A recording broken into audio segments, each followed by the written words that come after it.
Trucs et astuces dans Prestoplot. Chapitre 1. Synchronisation des axes de temps par défaut. Ouvrons deux fichiers de données. Premier dataset, IBAT. Second dataset, VDHU. Prestoplot attribue par défaut un axe de temps à des paramètres contenus dans des fichiers de données différents. L'axe VDAT1 est attribué au paramètre IBAT et l'axe VDAT2 est attribué à VDHU. Traçons ces deux paramètres dans un même graphe. Les deux axes de temps apparaissent l'un au-dessus de l'autre. Les axes de temps sont décorrélés et un zoom sur un axe ne se répercute pas sur l'autre. Il est conseillé de sélectionner par défaut le mode d'affichage All Axis pour que les axes de temps soient automatiquement synchronisés. Pour cela, affichez les préférences et sélectionnez l'onglet Graphes. Sélectionnez All Axis pour le champ Time Axis Synchronisation et validez votre choix en cliquant sur le bouton OK. Le même tracé ne fera alors apparaître qu'un seul axe temporel. Un zoom sur cet axe temporel unique affectera alors toutes les courbes en même temps. Lien dynamique entre un graphe et le tableau des points correspondants.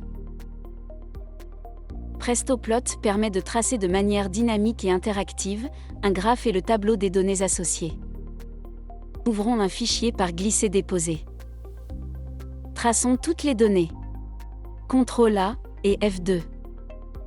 Séparons tous les axes des ordonnées avec le bouton Spread Axis, puis affichons le tableau des données avec le bouton Display Data.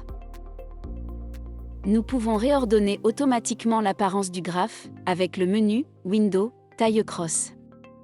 En sélectionnant un point du tableau, sa valeur graphique apparaît.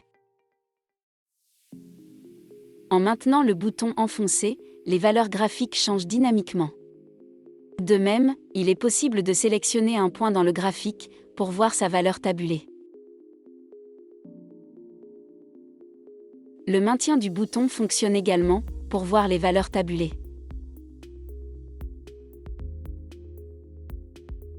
Marqueur temporel vertical. Traçons 3 variables, chacune dans un graphe individuel. IBAT, mode BM et VDHU.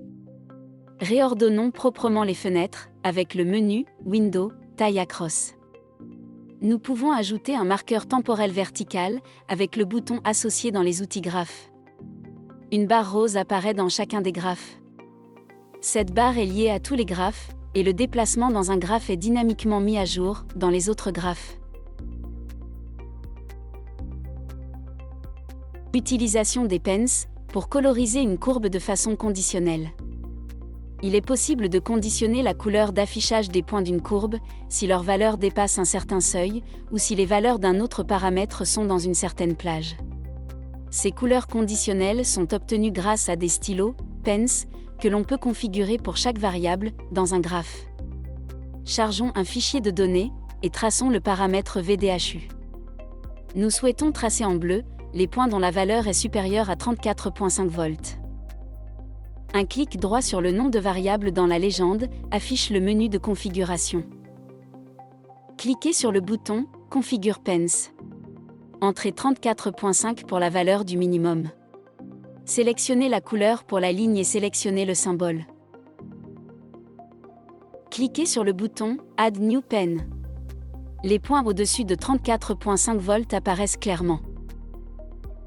Étudions maintenant l'affichage conditionnel de VDHU par une autre variable et ajoutons pour cela la variable IBAT dans le graphe.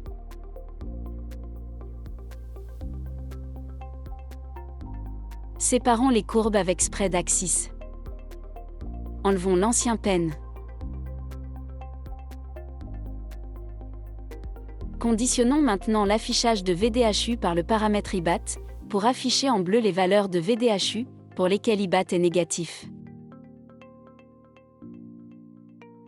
Entrons la valeur max de IBAT à 0. Supprimons les symboles. Ajoutons ce nouveau pen, conditionné par IBAT, avec un seuil maximum à 0. Nous obtenons le graphe correspondant aux conditions demandées. Suppression des valeurs redondantes. Les valeurs d'une variable labellisée peuvent être considérablement réduites si l'on ne considère que les changements d'état.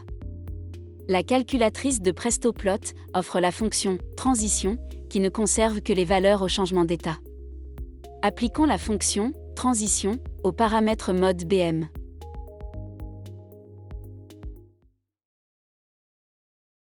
La variable mode BM-transition contient uniquement 6 valeurs au lieu de 450 pour un même résultat graphique.